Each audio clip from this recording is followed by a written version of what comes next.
מהו שבוע היזמות? שבוע היזמות זאת הזדמנות לאנשים שחושבים שאולי כדאי לבדוק את האפשרות הזאת להיות יזם, להתנסות, להכיר, לפגוש יזמים, ללמוד משהו על העולם הזה של יזמות. מההיכרות שלך עם יזמים, יש איזה מאפיין ליזמים האלה? יכולה להגיד על אדם בעל אופי מסוים, אתה צריך להיות יזם?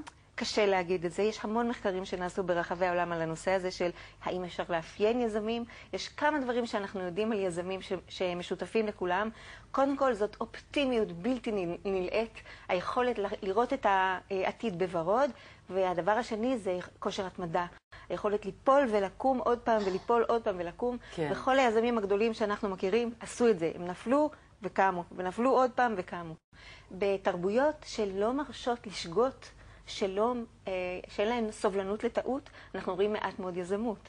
למשל בתרבויות של המזרח, בתרבות היפנית, בתרבות של סינגפור, אנחנו רואים מעט יזמים, כי אלה תרבויות שלא סולחות על טעויות. בתרבות הישראלית... מי זוכר? אחרי יומיים כבר שוכחים טעויות. לא, את רוצה להראות את היזמות הזאת לילדים צעירים, להראות להם ולהוכיח להם, הנה גם אתה יכול לעשות את זה, הנה גם אתה יכול להציע רעיונות חדשים. תוכלי להראות להם את זה בטלוויזיה. גם בטלוויזיה. גם זה יכול להיות דבר חיובי, ודאי. תגידי, אומרים שישראל היא הסיליקון ואדי, נכון? כן. של העולם. כן.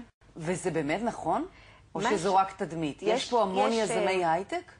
יש פה המון יזמי הייטק. אם מסתכלים על תחום ההון סיכון, שהוא תחום שאפשר למדוד אותו, להסתכל על המספרים שלו, אז בישראל המספרים הם מאוד גבוהים. אנחנו משהו כמו מקום שלישי בעולם מבחינת היקף ההשקעות בהייטק. עוד פעם, זו תרבות שיש בה כמה מאפיינים, בנוסף ליכולת לסלוח.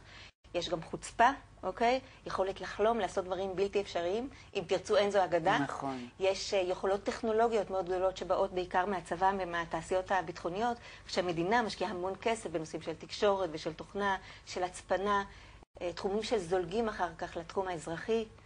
וגם בתחום הרפואי, נכון? יש פה ביוטכנולוגיה די ענפה. התחום של הביוטכנולוגיה... הסטנטים הם שלנו, לא? התחום של הביוטכנולוגיה הוא תחום של תרופות, הוא תחום מבטיח, לדעתי זאת היא הצמיחה הגדולה שאנחנו נראה ב-15 השנים הקרובות. התחום של המכשור הרפואי, הסטנטים והמכשירי ההדמיה ועוד כל מיני דברים, הוא בהחלט ראוי לציון, והארץ הוא גדול מעבר לכל פרופורציה, וזאת כנראה גם הודות לרפואה המצוינת שיש לנו כאן ולרופאים, לנכונות שלהם לנסות דברים חדשים, כן. וגם הודות לעובדה שיש לנו הרבה טכנולוגיה שמגיעה מתחום ה-IT.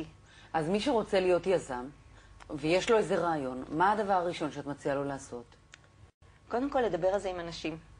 אבל יגנבו לו את הרעיון. תראי, את הסיפור הזה של יגנבו לו את הרעיון כבר שמענו, וזה לא נכון. יש מעט מאוד אנשים שגונבים רעיונות, ויש מעט מאוד רעיונות שנגנבים, אבל מה שאנחנו רואים זה כשאנשים לא מוכנים לדבר על הרעיון שלהם, הם בדרך כלל מתים עם הרעיון. אם הם רוצים לגדל את הרעיון, אם הם רוצים שהוא יצמח, הם צריכים לדבר עליו, הם צריכים לתקף אותו, לבדוק מול השוק, שהשוק באמת מעוניין באותו דבר. הם צריכים ליצור צוות שילך איתם. יש המון מחקרים שמראים שיזמים בודדים מצליחים הרבה פחות מאשר יזמים שעובדים בקבוצה. אם אתה עובד בקבוצה, אתה צריך לדבר עם אנשים אחרים ולשכנע אותם לעבוד בקבוצה. כן. אתה צריך לדבר עם לקוחות פוטנציאליים ולהגיד להם כמה תהיה מוכן לשלם על זה. מי אצלכם חותם על הצ'ק? איך מתקבל תהליך קבלת ההחלטות? מה עושים היום כשאין את המוצר הזה? ואם לא תדבר, לא תדע את התשובות, והסיכויים שלך להצליח קטנים מאוד. כשאת אומרת להצליח, למה את מתכוונת? תראי, ההגדרה של הצלחה היא הגדרה מאוד מורכבת. היא הגדרה כלכלית? ויש, בדרך כלל ההגדרה היא כלכלית, כמובן שאנחנו יכולים להכניס מדדי עושר גם, אבל יש מחקר... כבר הוכח שלא תמיד יש קשר. או סיפוק בעבודה. בוודאי שלא תמיד יש קשר. אנחנו גם יודעים שיזמים טכנולוגיים, הסיפוק שלהם הרבה יותר גדול מאשר החשיבות של הסיפוק, היא הרבה יותר גדולה מאשר החשיבות של הכסף. אבל אם נחזור לשאלה הקודמת, יש חוקר מעניין ב-MIT בשם אד רוברטס, שעשה מחקר, והוא בדק את החיות ואת כמה פרמטרים של הצלחה, כמו היקף מחירות, רווחים בחברות די בוגרות, 5 עד 7 שנים לאחר הקמתן. אלה לא חברות של רק הרעיון, חברות שעשו כברת דרך. ועל פי הפרמטרים הוא חילק אותם לכמה קבוצות, ואחר כך שאל את היזמים בעצמם מה הם חושבים על ההצלחה שלהם. כן. ואם בפועל יש לנו 15% של חברות שהן ממש מצליחות, והרוב איכשהו מסתדרות, אז על פי הערכה של היזמים בעצמם, 85% מהיזמים חושבים שהם מצליחים, ורק 15% חושבים שלא. כן. זאת אומרת, המדד להצלחה הוא מאוד סובייקטיבי. נכון. אז מה יעבור מי שירשם לשבוע היזמות הזאת? מי שיגיע לשבוע היזמות, מי שנרשם לשבוע היזמות יכול להירשם בשני אופנים. או כאדם פרטי שמתעניין ורוצה ללמוד משהו על יזמות, או כמישהו שהוא כיום כבר ארגון ומתכוון למקד את הארגון שלו במישור היזמי באותו שבוע. אוקיי? אנחנו חילקנו את שבוע היזמות לנושאים. אנחנו עוסקים בנושאים כמובן של הייטק, אבל אנחנו עוסקים בנושאים שהם לא טריוויאליים. עוסקים בנושא של חינוך, עוסקים בנושא של... יזמות חינוכית? חינוך ליזמות. חינוך ליזמות, כן. אנחנו עוסקים בנושאים של יזמות חברתית, הקמה של עמותות או מפעלים שהם או לטובת החברה, או שהם לטובת מגזר כזה או אחר שזקוק לתמיכה. יזמות במישור של הגרינטק, יזמות במישור הממלכתי. זאת אומרת, אנחנו מתמקדים בשורה של נושאים, ואנחנו מזמינים יזמים שפעילים יזמות באומנות. אנחנו מזמינים אנשים שרוצים ליזום בכל מיני תחומים, להשתתף בכנסים.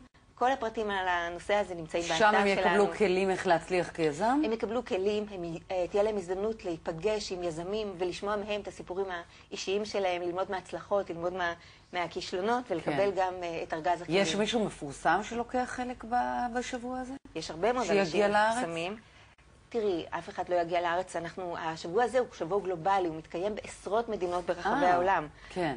בארץ כבר יש לנו תמיכה של מספר יזמים מובילים, ביניהם ינקי מרגלית, יזם גם בהייטק וגם יזם חברתי, אם את מכירה את לתת, ואת אלאדין. יש לנו את היזם ישי גרין, שהוא יזם שהוא בסך הכל בן 30, וכבר הקים כמה סטארט-אפים. אחד נמכר בתוך פחות משנה, והסטארט-אפ השני עכשיו גייס מקרן הון מובילה.